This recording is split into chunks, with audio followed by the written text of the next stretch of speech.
If you asked me 1 year ago what I thought about tarot cards, I'd probably give you some kind of answer along the lines of, what, those bogus cards? They're weird, and for weird people. But now, having played a couple of video games that use tarot as a storytelling device, I can confidently say that I no longer think that tarot is weird and for weird people. Instead, well, I think it's pretty superstitious, but I'd like to think I'm more appreciative of its pop culture significance. A quick disclaimer that I am really not the best person to talk about tarot. I've never really been much into it, but I grew interested thanks to its presence in video games. I'm sure there are other people on YouTube who could probably give you a more in-depth look at the origins and nature of Tarot Cartomancy, but this video won't be doing that. I'll simply be discussing what tarot cards are typically used to represent storytelling in video games. Before we start though, I want to ask you guys to like this video if you want more of my informational rants like these, as well as subscribe to see more of them in the future. It costs you one mouse click, but it means a lot to me. I'd seriously appreciate it. Also, we finally have a Patreon and a Ko-Fi set up if you'd like to support me that way. Anyway, back to business. For those unfamiliar, divinatory tarot card decks are actually a variation of card decks used in tarot card games, also known as Tarocchi or Tarot. After their genesis in the 1400s, many claims were made that they were tied to ancient Egypt, specifically to the mysteries of Isis. These are just claims, of course. Scholarly research leads us to believe they were not used in actual divination until the late 1700s. The 78-card divinatory variation of the deck is separated into the major and minor arcana. Most notable are the iconic 22 named Major Trumps or Major Arcana. While interpretation of these names vary, they often follow the same general concept and are believed to represent concepts within a fool's journey, representing, quite simply, a person who wants something reaching self-discovery. The Major Arcana, which we'll be largely referring to in this video, include, in order, the Fool, the Magician, High Priestess, Empress, Emperor, Hierophant, Lovers, Chariot, Strength, Hermit, Wheel of Fortune, Justice, Hanged Man, Death, Temperance, Devil, Tower, Star, Moon, Sun, Judgment, and World. The minor arcana, meanwhile, are 4 numbered suits of cards titled Swords, Cups, Pentacles, and Wands. I won't be discussing the meanings of the suits or major arcana here, but rather I'll be introducing them as they come up later in the video to make this viewing experience a smooth one. Without further ado, the first game we'll be looking at is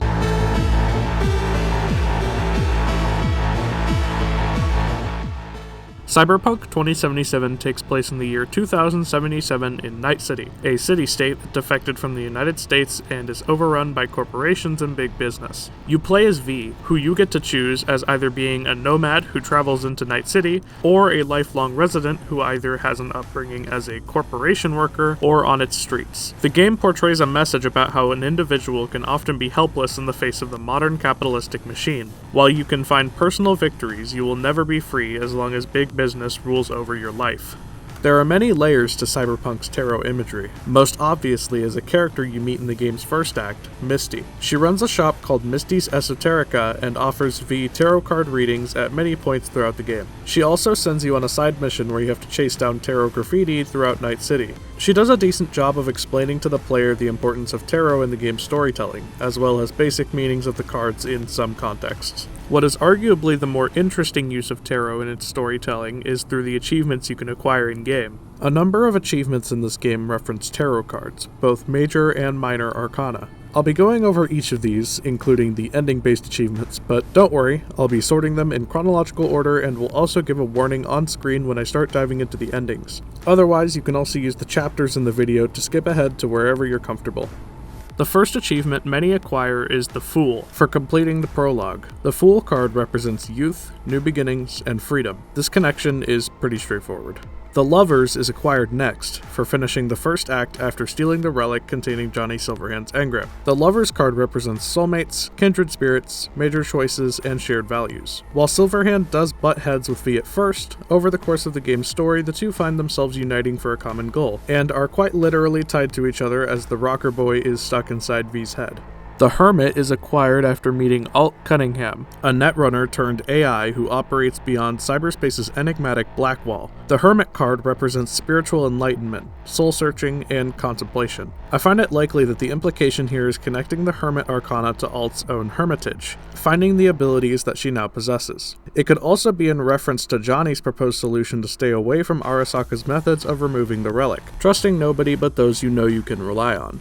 The Wheel of Fortune is acquired after interrogating Anders Hellman, the creator of Johnny Silverhand's relic. The Wheel of Fortune card represents karma, fate, destiny, change, and decisive moments. Hellman tells V that the relic has deteriorated their brain to the point where V cannot function without it. After giving V the blueprints, Hellman is unable to help, leaving V scrambling to find a solution and to do it fast before the relic kills them. The World is acquired after finishing a playthrough of the game, with any ending. The World is the final numbered major arcana, representing the end of the Fool's Journey as well as spiritual enlightenment. Rather straightforward here. The Fool's Journey, aka V's journey, is now fully complete. Okay, now for the meaty parts, the endings.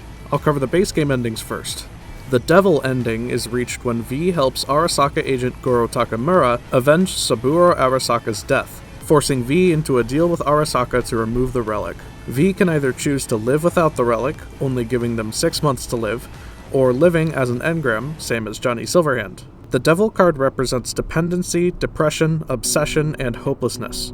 During the period after the relic's removal, V falls into a depressive state trapped in the orbital hospital room, slowly growing insane, being completely alone without Johnny in their head. The Star ending is reached when V helps the Aldecaldo Nomad clan storm Arasaka Tower and break V into Mikoshi, allowing Alt to separate Johnny and V's minds, putting V in much of the same dilemma. Choosing to kick Johnny out and live on as V leads them to leave the city with Panem and the other Aldecaldos. The Star card represents renewal, contentment, and inspiration. I think this is adequately fitting for V leaving the city that ruined their life along with their newfound family. The Sun ending is reached when V storms Arasaka Tower with Rogue and her crew, friends of Johnny and enemies of Adam Smasher who faces off with you in the tower. After Alt puts V in the same dilemma, choosing to kick Johnny out and live on results in V becoming a mercenary legend in their last 6 months, living the high life and making it big like they had promised at the beginning of the game. The Sun card represents success, truth, and self-expression. I feel like this one speaks for itself. V found the success they had initially promised for themselves in the ending. The Temperance ending is reached when V, through any of the above methods, gets to Alt's dilemma and chooses to let Johnny keep their body and live a second full life through their shoes. Temperance, like the Lovers, refers to soulmates, but also elements such as tranquility and harmony. The temperance found in this ending is likely V's body being stabilized by fully accepting Johnny's engram, as well as V peacefully accepting death to give their soulmate a new chance at life, where Johnny lives quietly and inspires small people to do big things in his stead. There is also the DLC, Phantom Liberty. Spoilers ahead. It offers a new ending linked to the Tower card. The Tower represents sudden change, loss, confusion, sudden upheaval, and revelations. V faces all of these in this ending, where with the help of Solomon Reed's neurosurgeons, they are able to remove the relic and live a full life healthily. However, the procedure leaves V in a 2-year coma, and their body is no longer able to sustain the cyberware that permitted them to be a mercenary in Night City. After waking from the coma, V calls their friends to see that most all of them have moved on without them, having believed them dead. In what felt like the blink of an eye, V's life is thrown on its head and removed of every semblance of what it used to be. A sudden upheaval, to be sure. Finally, the main story of Phantom Liberty awards you one of 4 achievements depending on your actions: King of Cups, Pentacles, Swords, or Wands. These are the highest numbered cards in the Minor Arcana suits. The Sword suit represents elemental air, intellect, and logic, handling conflict, cutting through emotional fog, and seeing the truth. You acquire the King of Swords by initially siding with Songbird to free her from the NUSA's clutches, but eventually surrendering her to Reed. The Wand suit represents elemental fire, action and passion, impulsiveness and ambition. You acquire the King of Wands by initially siding with Songbird and reinforcing that by killing Reed to let Songbird live among the stars. The Cups suit represents elemental water, emotions, and relationships. love, and escapism. You acquire the King of Cups by initially siding with Reed, but later choosing to kill Songbird out of mercy to save her from the NUSA's intended fate for her. The Pentacles suit represents elemental earth, material wealth, and the physical world, practicality, and stagnation. You acquire the King of Pentacles by initially siding with Reed, and reinforcing that by keeping Songbird alive so that you can have your relic removed by the NUSA. Wow, this section was a lot longer than I anticipated, but I think that's most of the major uses of tarot in cyberpunk storytelling. There's definitely details that I missed, but we need to keep moving, so let's talk about our next games.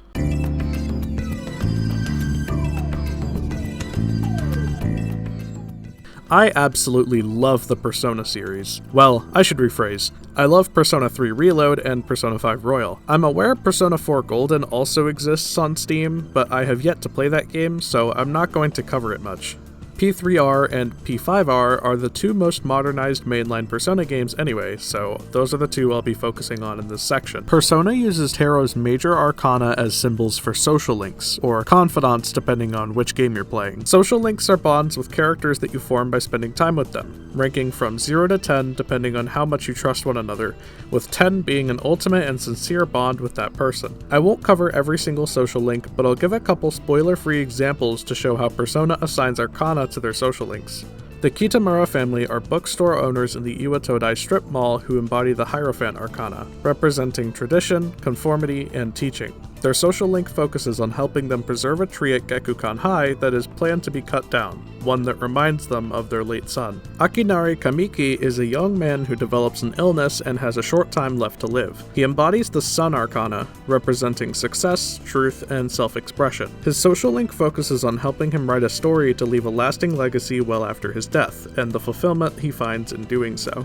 Tai Takemi is a physician that runs her own clinic after losing her previous job. She embodies the Death Arcana, representing new beginnings as well as endings, or change in general. Her confidant focuses on helping her regain a status as a practitioner at a hospital and continuing seeing patients despite her reputation. Hifumi Togo is a young professional shogi player who embodies the Star Arcana, representing renewal, contentment, and inspiration. Her confidant focuses on uncovering and facing the truth of her career, even its fraudulent parts, as well as helping to find whether she is content playing shogi.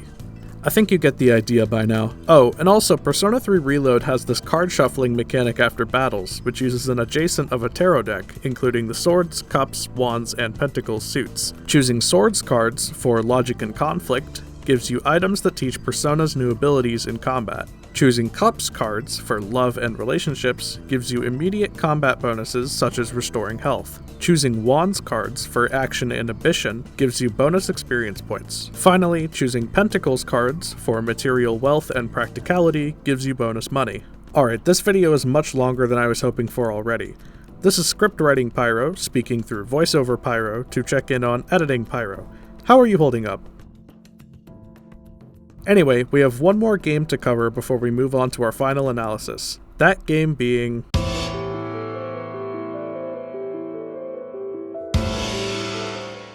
Really quick, if you wanted to try any of these games, I would say this is probably the one you should try. It's much cheaper and shorter than the other two, and frankly has one of my favorite narratives and some of the best characters from any story-based game I've played in a while. It's an excellent game about community, life fulfillment, feminism, socio-political issues.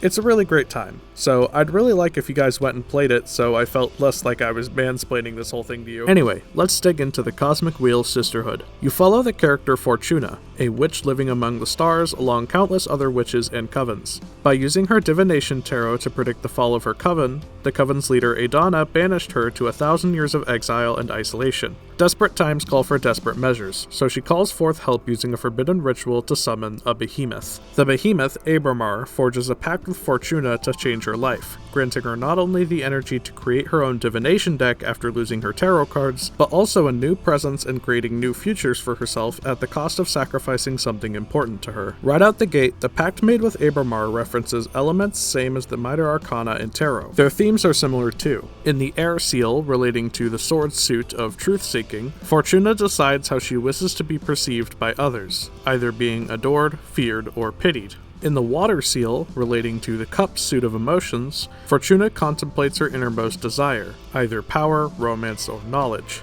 In the Earth Seal, relating to the Pentacles suit of practicality, Fortuna contemplates where she finds motivation, through love, conquest, or herself. Finally, in the Fire Seal, relating to the Wand suit of action, Fortuna decides the price she will pay for this pact, either the life of the one she loves most, her immortality, or her entire coven.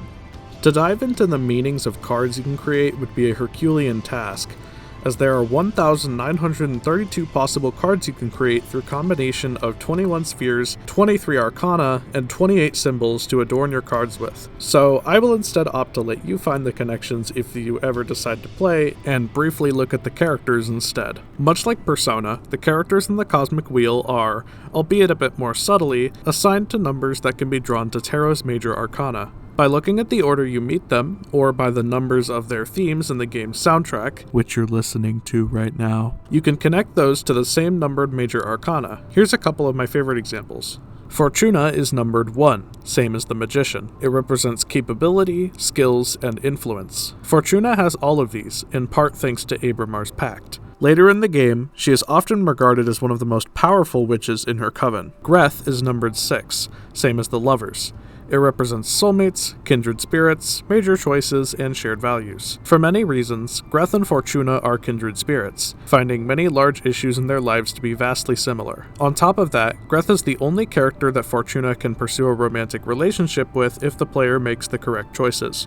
The Peppermancer is numbered 9, same as the Hermit. It represents spiritual enlightenment, introspection, and inner guidance. Throughout your conversations, Fortuna helps the Peppermancer discover what it means for her to be a woman, even helping to facilitate finding what her magic would be as a witch, as well as finding new possible outfits and names for her to use. Eugenia is numbered 12, same as the Hanged Man. It represents lack of direction and letting go. Eugenia visits Fortuna after her isolation is lifted in seek of having a conversation to check in, realizing that after many years have passed since Fortuna's mentorship under her, she needs to realize that her student is much more powerful than she is. Okay, this game is loaded with tarot imagery, on purpose of course, but I think you get the idea by now of how the Cosmic Wheel uses it for its storytelling. Finally, I can sum it all up for you in the following summary.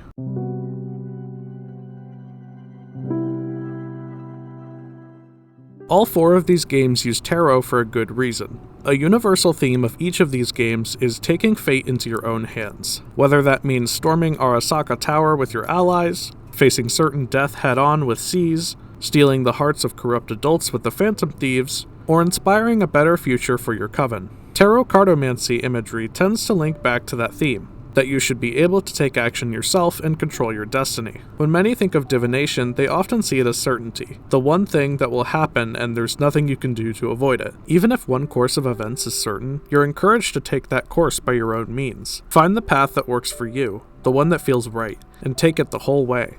It's a life lesson in my eyes, that we are all guaranteed to die. No matter what you think might happen before or after, you are afforded one lifetime in this body and this consciousness that you currently occupy. Death will come, no matter what, but you can do so much in spite of that. You can take fate into your own hands instead of living in fear of that prediction. Tarot's major arcana represents the journey many of us take through life. I highly suggest you look more into it for guidance if you wish, even get a reading if that really suits you. As someone who used to be completely dismissive of the spiritual and superstitious, I've realized something valuable about those kinds of mediums. While I still do not personally believe in them, I see them as a valuable tool some people use for guidance, for comfort, and for self-actualization. Many things in life do this, and I don't think that's a bad thing at all. Coping with ideas like death is very difficult for many people, and believing in things that seem to bring answers is perfectly okay, as long as it means the life you live is a healthy and happy one for yourself and for others. If you sat through this whole talk, I highly recommend you subscribe to my channel to get more introspective and philosophical rants on video games like this one. Like the video, send it to a friend you think might enjoy it, and leave a comment telling me if you know any other games with tarot imagery like these. Or tell me if you disagree with some of the things I said in this video.